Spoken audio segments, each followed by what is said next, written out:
Hi everyone, Dr. Beena Nangia back again on my YouTube channel Dyslexia Decoded. In my last episode, we talked about learning styles. So were you able to identify your learning style? Whether it is visual, auditory, kinesthetic or a combination of all three.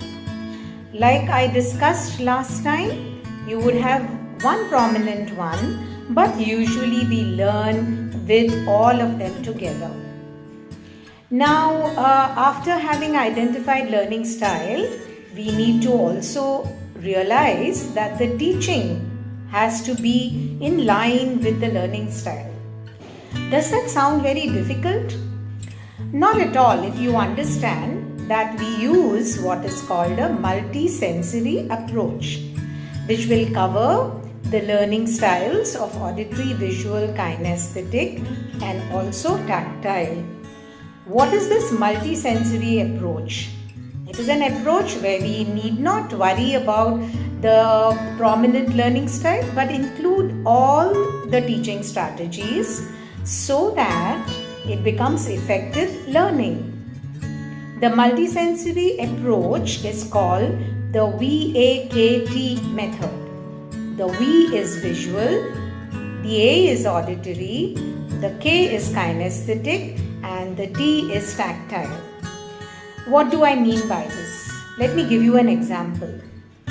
Personally, I am also dyslexic in terms of directions and I have a huge problem learning how to reach a particular place. So when I have to learn how to get somewhere, even reading a GPS or listening to a GPS is not very easy for me. So what do? I ask somebody to take me to that place on that particular route, map all the landmarks, see whatever's there on the left and right, make a little visual map and actually go through this whole process maybe once or twice. So then I also listen to the instructions on the GPS while simultaneously making this map and also actually going through it with someone. It sounds tedious, right? But it's important. Say once or twice when I have done it, it falls into place and I am able to condition myself for that direction.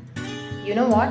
Only difficulty is when there is a diversion or there is something that is moved away as my landmark. Yeah, that happens sometimes. Then I don't get anxious because nowadays we have the phone and everybody is a phone call away. So what I'm trying to say is this multisensory approach can be used for our kids as well as for adults for learning, and we teach them with this method so that they can learn effectively. So the idea is we don't get anxious about how the teaching is going to happen. We try and be creative. We try and see that we are involving all the senses and go ahead. And long-term repeated activities for that learning to happen continues, and one fine day it is all there. So we don't give up. So dear friends, what is the tip for today? Use a multisensory VAKT method of teaching anything that you want to teach your kids with special needs or without special needs or for yourself to learn, and it is going to be effective learning. So take care and continue teaching and learning at the same time. Have a wonderful time ahead till we meet the next time. Thank you for watching.